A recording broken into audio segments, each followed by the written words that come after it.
बहुत सारे लोग मुझसे सवाल करते हैं IR5 वीज़ा कैटेगरी के मुतालिक, जो कि पेरेंट्स की वीज़ा कैटेगरी होती है। लोगों के अमूमन सवालात होते हैं कि इंटरव्यू डे पे हमारे वालिदैन से क्या क्वेश्चंस पूछे जाएंगे, उन्हें कौन से इंटरव्यू डॉक्यूमेंट जो है वो अपने साथ लेके जाने हैं, अगर उनका पासपोर्ट एक्सपायर हो जाता है तो ऐसी सूरत हाल में उन्हें CEAC पे क्या अपडेट करना है। कुछ इन सवालात के जवाब को आज जानेंगे।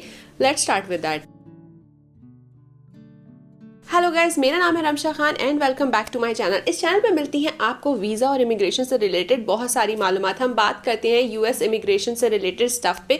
मैं आपके साथ शेयर करती हूँ अपने एक्सपीरियंसेस और यहाँ पे कमेंट सेक्शन में भी लोग अपने बहुत सारे एक्सपीरियंसेस, इंटरव्यू लेटर्स की अपडेट हमारे साथ शेयर करते हैं, जिन्हें मैं आगे आपके साथ भी शेयर करती हूँ। अगर आपको मेरे चैनल का कॉन्टेंट पसंद आता है तो प्लीज़ इसको लाइक करें, शेयर करें, सब्सक्राइब करें। And now let's get back to the video. तो आज हम बात करें हैं IR5 वीज़ा कैटेगरी की, जो कि पेरेंट्स की वीज़ा कैटेगरी होती है। इस कैटेगरी का होता यह है कि US सिटीजन जो भी बच्चा होता है, जो भी आपके US सिटीजन होता है, वो अपने वालिदैन को जो कि किसी दूसरी कंट्री में रहते हैं वहाँ पे वो उनको स्पॉन्सर कर सकता है और स्पॉन्सरशिप के ज़रिए में वालिदैन जो है वो अमेरिका मूव हो सकते हैं, इमिग्रेट कर सकते हैं, जिसके नतीजे में उन्हें ग्रीन कार्ड मिलता है और आइंदा 5 साल की टर्म मुकम्मल करने के बाद वो सिटीजनशिप के हकदार भी होते हैं। तो IR5 जो है वो एक ऐसी कैटेगरी है जिसमें आप अपने वालिदैन को अमेरिका बुला सकते हैं। लोग अमूमन पूछते हैं कि जब इंटरव्यू डे पे हमें जाना होगा तो हमें कौन से डॉक्यूमेंट्स लेके जाने होंगे, यानी हमारे पेरेंट्स को। तो सबसे पहले तो ये चीज़ का ध्यान रखिए कि जब भी आपको इंटरव्यू लेटर रिसीव होगा, आपके पास आएगा इंटरव्यू लेटर के ये इंटरव्यू का अपॉइंटमेंट लेटर है, उस पर लाजमी नीचे पूरी चेकलिस्ट ऑफ डॉक्यूमेंट दी हुई होती है कि what to bring to the interview. उस पर पूरे सारे डॉक्यूमेंट्स की लिस्ट होती है कि ये आपको इंटरव्यू डे पे लाजमी लेके जाना है। मैं इन जनरल आपके साथ गो थ्रू करती हूँ फ्यू डॉक्यूमेंट्स को जिनका आपके पास होना लाजमी ज़रूरी है। इसके अलावा भी कुछ एक्सेप्शनल केसेस होते हैं, उसके बारे में आप केस बाय केस अपने केस का खुद ध्यान रखिएगा कि क्या चीज़ आपको लेके जानी है। Let's start with that. तो सबसे पहले जो डॉक्यूमेंट आपको लेके जाना है इंटरव्यू डे पे वो होता है इंटरव्यू अपॉइंटमेंट लेटर। जो अपॉइंटमेंट लेटर आता है इंटरव्यू का, उसका आपके पास होना बहुत ज़रूरी है। बेसिकली वही आपका पास है। आप अंदर जाएंगे, सबसे पहले वो देखा जाएगा कि आपका आज के दिन अपॉइंटमेंट है। उस इंटरव्यू लेटर के अपॉइंटमेंट को आपके पास होना बहुत ज़रूरी है। इसके बाद होता है DS-260 कॉन्फर्मेशन पेज। DS-260 का कॉन्फर्मेशन पेज जिसपे वो बार कोड दिया हुआ होता है, उसको भी आपके पेरेंट्स को लाजमी लेके जाना है इंटरव्यू डे पे। उसके साथ साथ जो है वो बर्थ सर्टिफिकेट ऑफ पिटिशनर, ये भी आपको अपने पास रखना होता है। अच्छा, पिटिशनर के डॉक्यूमेंट्स के बारे में लोग कहते हैं कि हमारे पास पिटिशनर के डॉक्यूमेंट्स, ज़ाहिर है पिटिशनर बाहर होता है, कि उसके डॉक्यूमेंट्स की आपके पास कॉपी होती है, तो दैट इज़ फाइन, लेकिन आपको पिटिशनर का बर्थ सर्टिफिकेट लाजमी अपने पास रखना है। इसके साथ साथ FRC होना भी आपके पास बहुत ज़रूरी है। FRC वही चीज़ होती है जो कि फैमिली रजिस्ट्रेशन सर्टिफिकेट होता है, जो कि दिखाता है कि ये वालिदैन हैं और ये इनके बच्चे हैं, तो इसका भी आपके पास होना बहुत ज़रूरी है। इसके साथ साथ रिलेशनशिप प्रूफ, जिस तरह आप IR1 CR1 वीज़ा कैटेगरी के अंदर रिलेशनशिप प्रूफ देते हैं हस्बैंड वाइफ के दरमियान, इसी तरह IR5 वीज़ा कैटेगरी में पेरेंट्स और बच्चों के दरमियान रिलेशनशिप का प्रूफ देना होता है, ताकि थोड़ा सा उनको कनेक्शन पता चल सके। जैसे आपने जो है वो अपनी कंट्री को विज़िट किया है, अपने वो वाली पिक्चर्स आप दिखा सकते हैं जिनमें बचपन की आपके साथ की है, जिसमें आपके बहन भाई मौजूद हैं, आपके वालिदैन मौजूद हैं। इस फाइनेंशियल सपोर्ट अगर आप अपने वालिदैन को करते हैं, जैसे आप US में रहते हैं, आप उन्हें मंथली पैसे भेजते हैं, इस तरह की चीज़ें, प्रूफ ऑफ विजिट, फोटोग्राफ्स, ये सारी चीज़ें, फाइनेंशियल प्रूफ बहुत ज़रूरी होते हैं IR5 वीज़ा कैटेगरी के अंदर, ताकि वो आपके स्ट्रॉन्ग रिलेशनशिप को आपके पेरेंट्स के साथ प्रूफ कर सकें। इसके साथ साथ जो है वो अनएक्सपायर्ड पासपोर्ट जो होता है वो पेरेंट्स का ज़रूरी होता है, ज़ाहिर है, जो 6 महीने बाद तक वहाँ पे एलिजिबल होता है।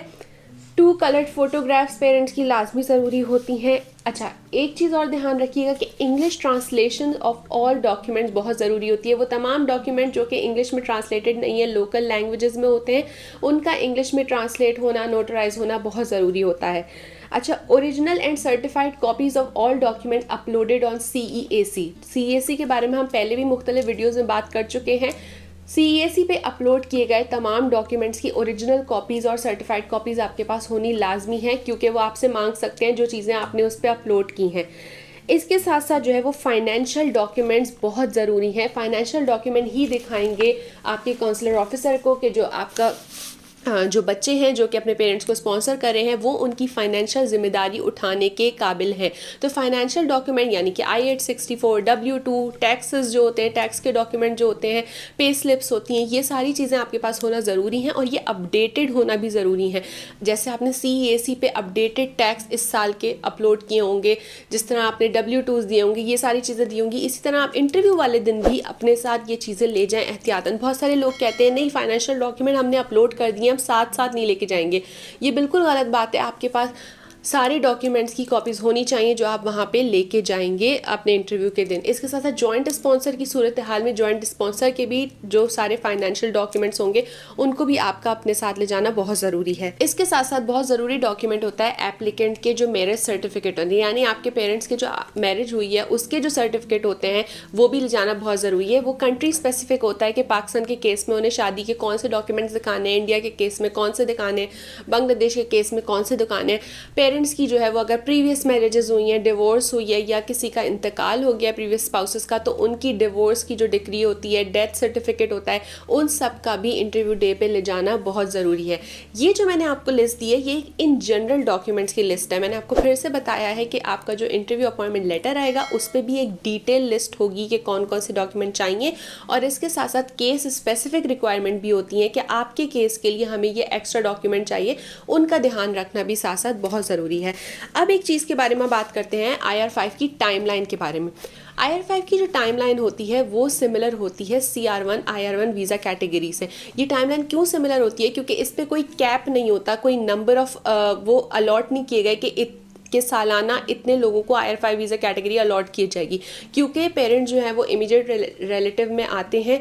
ज़ाहिर है आपके स्पाउस के बाद उनके वीज़ा की बहुत अहमियत होती है, इसीलिए पेरेंट्स की वीज़ा कैटेगरी का जो वेट टाइम होता है वो सिमिलर होता है टू स्पाउस की वीज़ा कैटेगरी के। तो इसका ध्यान रखना बहुत ज़रूरी है। काफ़ी सारे लोग पूछते हैं कि पेरेंट्स और की वीज़ा कैटेगरी की टाइमलाइन क्या होती है।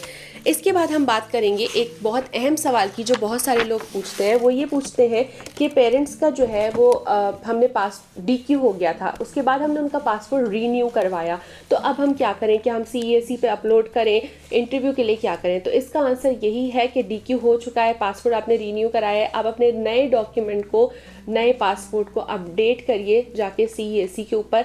आगे जो आपका मेडिकल होने वाला है और उसके बाद जो आपका इंटरव्यू होगा उसमें आप अपने नए डॉक्यूमेंट को, नए पासपोर्ट को यूज़ करेंगे, लेकिन हर जगह आपको अपना पुराना पासपोर्ट भी साथ ले जाना ज़रूरी है।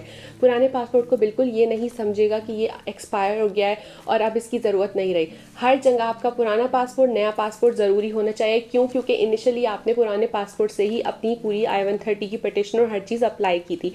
तो ये एक बहुत कॉमन सवाल है, क्योंकि पेरेंट्स के पासपोर्ट अक्सर एक्सपायर हो रहे होते हैं और लोग रीन्यू कराते हैं DQ के बाद, और वो फिर इंटरव्यू डे पे पुराना वाला नहीं लेके जाते।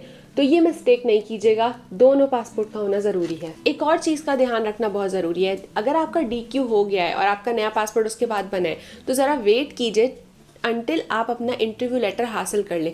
जब आप CEAC पे अपलोड करेंगे, वो जब अपलोड करेंगे जब आपका इंटरव्यू लेटर आ गया हो, इससे पहले अपलोड नहीं किएगा, क्योंकि अगर इससे पहले आप जाके अपनी उसको पिटिशन को DS-260 को खोलेंगे और उधर जाके डालेंगे, अपने पासपोर्ट की अपडेट करेंगे, तो कुछ केसेस में ऐसा होता है कि आपका DS-260 पूरा रीसेट हो जाता है, आपका DQ पूरा रीसेट हो जाता है और आपको दोबारा डेट दी जाती है। तो ऐसी गलती करने की बिल्कुल भी ज़रूरत नहीं है।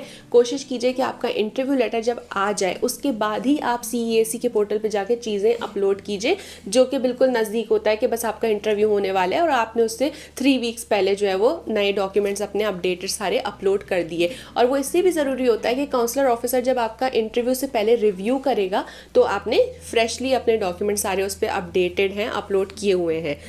इसके साथ साथ एक और बहुत इंपॉर्टेंट सवाल होता है पेरेंट्स की वीज़ा कैटेगरी में लैंग्वेज के मुतालिक, कि हमारे पेरेंट्स को जो है वो लैंग्वेज का इशू है, उनको इंग्लिश का मसला है, तो फिर कैसे इंटरव्यू देंगे? बिल्कुल भी टेंशन की बात नहीं है। आप इंटरव्यू डे पे जाएंगे, आपकी जो है वो फर्स्ट सेकंड विंडो पे ही पूछा जाएगा कि आप किस लैंग्वेज में इंटरव्यू देना पसंद करेंगे। पाकिस्तान में वो पूछते हैं उर्दू में देना है, इंग्लिश में देना है, और इंडिया में भी वो आपसे पूछते हैं कि आपको पंजाबी में देना है, किस में देना है।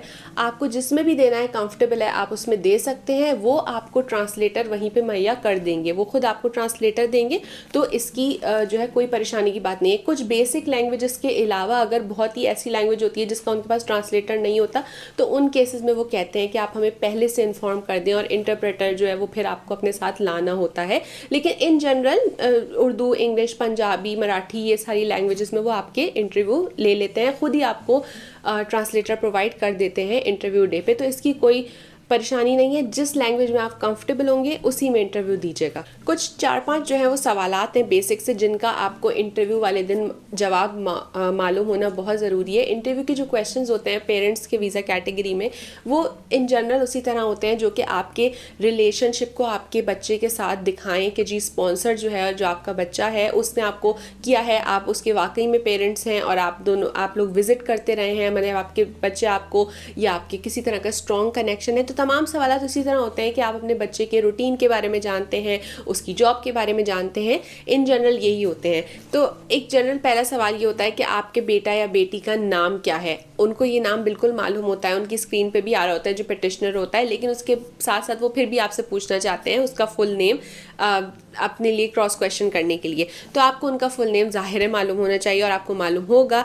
इसके साथ साथ पूछते हैं कि जो आपका बेटा या बेटी है जो कि स्पॉन्सर है वो जॉब वहाँ पे क्या करते हैं। तो आप जो है वो बेहतर है कि उनसे उनकी जो भी जॉब की डेजिग्नेशन हो, वालिदैन जो है वो मालूम कर लें किस कंपनी में जॉब करते हैं, क्या जो है वो उनकी डेजिग्नेशन है वो क्या है। अच्छा, किस शहर में रहते हैं ये आपको मालूम होना ज़रूरी है। अक्सर बेशतर वो पूछते हैं कि उनका एड्रेस क्या है, क्यों या आप कहाँ जाके रहेंगे। तो आप अगर अमूमी तौर पे यही होता है कि आप अपने बेटा या बेटी के पास जाके रहते हैं, तो मैं सजेस्ट करती हूँ पर्सनल उससे कि अगर आप उनका एड्रेस याद कर लें तो ज़्यादा बेहतर होता है। तो वो पूछते हैं आप कहाँ रहेंगे या आपके बेटा या बेटी कहाँ रहता है, उसका एड्रेस क्या है। इसके साथ साथ ये ज़रूर पूछा जाता है, हमने यूजुअली देखा है कि आपके बेटा या बेटी शादीशुदा हैं तो उनके बच्चे हैं, उनका जो वहाँ पे घर है उसमें कौन कौन रहता है, कितने लोग रहते हैं। वो थोड़ा सा आइडिया लेना चाहते हैं कि आप जहाँ पे जा रहे हैं उसके बारे में आपको कितनी मालूम है। अच्छा, इसके साथ साथ ये भी पूछते हैं कि लास्ट टाइम आपकी अपने बेटा या बेटी से कब मुलाकात हुई थी, वो आपको इंडिया या पाकिस्तान में कितना विजिट करते हैं। इसके साथ साथ ये भी पूछते हैं कि आपका आगे जॉब करने का इरादा है, प्लान है। तो आपको पता है कि IR5 वीज़ा कैटेगरी में क्योंकि आप इमिग्रेट कर रहे हैं तो आप जॉब करने के लिए अलाउ हैं। अगर आपका इरादा हो तो आप कह भी सकते हैं, नहीं हो आप अपने बेटा बेटी के साथ रहना चाहते हैं, वो आपको फाइनेंशियली स्पॉन्सर करेंगे तो आप वो भी बता सकते हैं। तमाम वीज़ा इंटरव्यू कैटेगरीज की तरह इसमें भी यही होता है कि जितना आपसे पूछा जाए आप बस उसका जवाब दीजिए, ज़्यादा डिटेल्स में नहीं जाइए। जिन सवालात के लिए इंटरव्यू ऑफिसर को डिटेल्स चाहिए होती हैं वो खुद ही कह देता है कि आप इसको ज़रा एक्सप्लेन कर दीजिए, मुझे थोड़ी डिटेल्स बताइए। अगर किसी उनके बच्चों के बारे में जानना है, उनके स्पाउस के, आपके बेटा या बेटी के स्पाउस के बारे में जानना है, तो आपसे खुद ही कह देंगे कि इसको थोड़ा फर्दर एक्सप्लेन कर दीजिए। अगर उन्होंने ये नहीं कहा है तो बस जितना सवाल पूछा उसी का जवाब दीजिए ताकि मज़ीद कोई कन्फ्यूजन नहीं क्रिएट हो, मज़ीद वो आपसे फॉलो अप क्वेश्चन नहीं करें। इसके साथ साथ यही कुछ डिटेल्स थी IR5 वीज़ा कैटेगरी की जिन्हें मैं आपके साथ शेयर करना चाहती थी। आप लोगों में से किसी के भी हाल ही में अगर IR5 वीज़ा कैटेगरी के इंटरव्यूज़ हुए हों और उनमें कोई क्वेश्चंस इंपॉर्टेंट किए गए हों तो प्लीज़ मुझे उन्हें कमेंट सेक्शन में ज़रूर बताइएगा ताकि दूसरे लोगों को उनसे फ़ायदा हासिल हो सके। मुझे उम्मीद है कि आपको ये वीडियो पसंद आई होगी, इससे आपको कोई फ़ायदा हासिल हुआ हो तो आप इसको ज़रूर शेयर कीजिएगा, इसको लाइक कीजिएगा। अपना बहुत ख्याल रखिएगा। अल्लाह हाफ़िज़।